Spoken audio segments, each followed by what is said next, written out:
Pais e Filhas. Que filme, né? Que filme forte, né? Que a gente fica pensando e fica tentando entender o que será que aconteceu, etc. Enfim, eu acho que imagino, né, que você deve ter ficado pensando o que será que aconteceu? Será que o pai abusou dela? Será que aconteceu alguma coisa para que ela tivesse aquele comportamento tão destrutivo, né? Só que a gente tem que ir compreendendo a história dela desde o primeiro momento em que nos é apresentado ali no filme a história dela, que é ali no comecinho, né, ela com o pai, sempre teve essa relação com o pai, e aí com 5 anos ela vê os pais brigando, então pensa que a última coisa que ela ouviu da mãe foi a mãe dizendo, brigando com o pai, a mãe com raiva do pai, porque o pai tinha adulterado, por mais que ele falasse, ó, foi há não sei quantos anos atrás, eles estavam brigando, eles estavam discutindo, e o que aquela mãe tinha dentro dela? Raiva. E aí aquele pai exausto, cansado daquilo, fica nervoso, começa a brigar, bate o carro e mata a mãe. Porque no profundo do coração dela, o pai matou a mãe. Então aí tem uma camada de raiva, que é a raiva, minha mãe morreu. E a minha mãe estava com raiva do meu pai. E aí a raiva de o meu pai, se o meu pai não tivesse gritado, se o meu pai não tivesse dirigido daquela maneira, se o meu pai não tivesse ficado nervoso, se o meu pai não tivesse traído a minha mãe para minha mãe brigar com ele, ele não teria batido o carro, minha mãe não teria morrido. Outra camada de raiva. E aí essa menina perde o amor da mãe, que já não era uma coisa muito calorosa ali, né? A gente percebe que no comecinho do filme a figura afetiva dela é o pai. A mãe não era essa figura calorosa, e aí ela perde a mãe e fica com o amor interrompido com relação à mãe. Entenda que o amor com a mãe é o amor que vai fundamentar as relações afetivas, enquanto que muitas vezes a relação com o pai vai permear o formato das relações sexuais. A gente já estudou isso. Se você nunca assistiu os vídeos falando de sexualidade, entra no canal do Telegram. Tem vários vídeos lá falando sobre isso. Para você entrar, você vai lá na página do Instagram, na bio tem um link que tem o endereço de tudo que você pode saber do terapia. E lá no Telegram tem esses vídeos ensinando essas coisas. Muito bem, então essa menina fica com aos 5 anos, numa fase de transição muito importante ali, da formação da identidade dela, da sexualidade dela.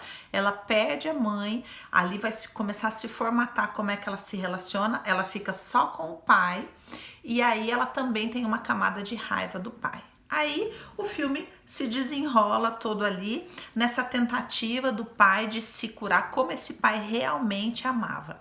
Entenda que para o amor da criança, inicialmente, a criança fala que quer casar com a mãe, que quer casar com o pai, a criança é apaixonada pelos irmãos, ela vai precisar da figura do pai, geralmente como uma regra, um interditor, para que esse desejo, esse amor, essa pulsão que vai descendo da fase oral, depois para a fase anal, dos esfíncteres e para a fase genital onde essa menina está.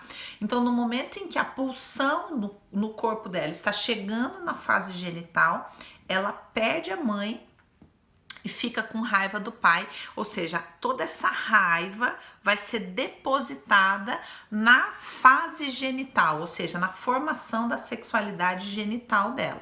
Por que eu tô explicando isso para você? Para você entender por que ela tem aquele comportamento tão destrutivo, por que ela tem aquela sexualidade tão destrutiva, perigosa, né?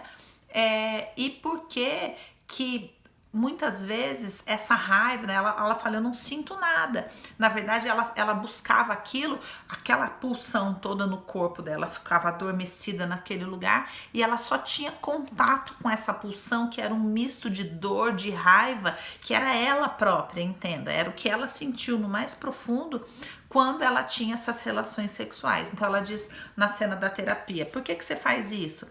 Não é por causa de uma coisa narcisista, de falar, porque eu quero me sentir bonita, desejada. Ela não estava nem aí. Ela queria o contato com a pulsão que estava aprisionada num lugar muito profundo e destrutivo, porque estava cheio de raiva das coisas que haviam acontecido e que a criança não tem recurso. Então o que ela faz? Ela transforma em raiva dela. Eu vou ficar com raiva da minha mãe e a minha mãe morreu? Não, eu prefiro ficar com raiva de mim. Eu vou ficar com raiva do meu pai porque meu pai matou a minha mãe num acidente de carro? Não, porque meu pai é a única coisa que eu tenho, então eu vou ficar com raiva de mim. A criança, muitas vezes, ela usa desse recurso. Ela transforma, por exemplo, a separação dos pais. Eu vou ficar com raiva de um dos dois? Não, eu vou ficar com raiva de mim. Eu vou achar que de alguma maneira é culpa minha a separação dos pais. Então a criança sempre vai usar desse recurso de transformar o que ela sente de ruim. Ela não consegue discernir isso que eu sinto de ruim, essa emoção ruim que eu tô sentindo porque minha mãe morreu, porque meu pai isso ou aquilo. É por conta dessa história. Ela sente a emoção ruim e faz uma equação simples na cabeça dela. O que eu sinto é ruim, logo eu ruim. E foi isso que aconteceu com essa menina. Então ela passa a ter uma imagem de si mesma, um sentimento a respeito de si mesmo muito negativo, confirmando o quê? Todo mundo vai me deixar. Então ela fala naquela cena que todo mundo comentou aqui comigo da banheira, né? Onde ela tá deitada com o moço, que é um moço príncipe, né? Ela tá deitada ali com ele e ela fala, olha, aqui eu sei, mas aqui eu não consigo acreditar. Porque, na verdade, ela tá completamente com o amor interrompido, desconectado, e dentro dela ela tem a certeza, as pessoas vão me abandonar, porque foi, no fundo, como ela interpretou.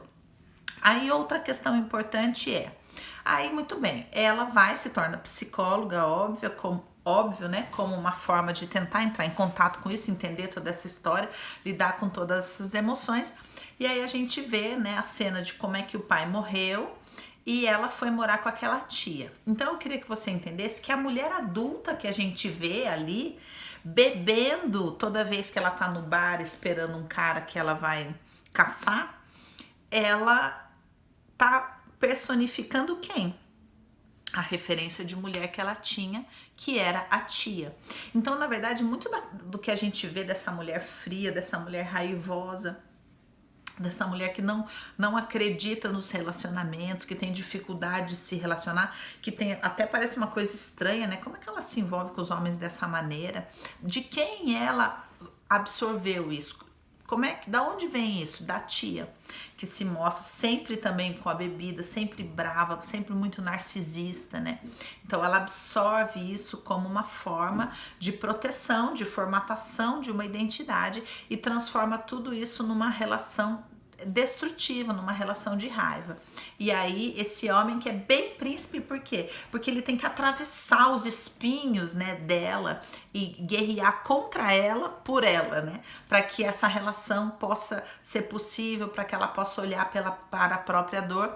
E paralelo a isso, como muitas vezes acontece na nossa vida, ela tá tratando aquela paciente em quem ela projeta a criança dela, que também é muda, ou seja, não fala das próprias emoções. Também teve a mãe assassinada, né? E tinha um pai problemático, e aí ela se conecta e começa a resgatar a própria criança na paciente dela para poder viabilizar o relacionamento. Então, eu pedi para vocês assistirem esse filme, quis trazer esse filme nessa semana que a gente está falando de raiva, para vocês entenderem que muitas vezes, para onde vai a raiva que a gente não assume? Para a sexualidade. E quanto mais profunda é a raiva, a gente não consegue, por exemplo, falar assim, eu sinto raiva da minha mãe, eu sinto raiva do meu pai. Então eu transformo, sinto raiva do meu pai porque ele foi embora, eu sinto raiva do meu pai porque ele não me amou, eu sinto raiva da minha mãe porque ela estava mais interessada em procurar relacionamento para ela do que cuidar de mim. A gente não consegue ter essa clareza. E aí essa raiva tão profunda das nossas bases, elas se transformam em raiva da gente. E aí muitas vezes a gente vai manifestar isso em comportamentos autodestrutivos. No caso dela, é bem específico ali naquela sexualidade. Se você também observar nos vídeos lá do Telegram, você vai ver as posições sexuais que dá a entender ali no filme também, relacionado a tudo que eu já ensinei para vocês da sexualidade, das fases, né, que Freud explica, da colocação da pulsão e de como é que essa sexualidade vai se manifestar. Então eu queria que vocês observassem isso, né? Esse processo, quanto o pai, ele pode ser um caminho para o prazer, né, no sentido de me autorizar o prazer, e o quanto também ele pode ser um caminho para autodestrutividade, como no caso dela, que ela só tinha aquele pai, era perdidamente apaixonada pelo pai, numa fase onde a pulsão dela estava tomando um formato genital, ou seja, ela vivia meio que um relacionamento homem e mulher com aquele pai dentro daquele contexto. Isso para ela era absurdamente destrutivo, por isso que ela tinha que manter separado. Eu faço sexo com os homens que eu não amo, porque eu não posso fazer sexo com o meu pai. Eu tenho que ser punida por ter desejado o meu pai. Então ela era punida por tudo aquilo que ela sentia naquelas relações tão perigosas, tão destrutivas.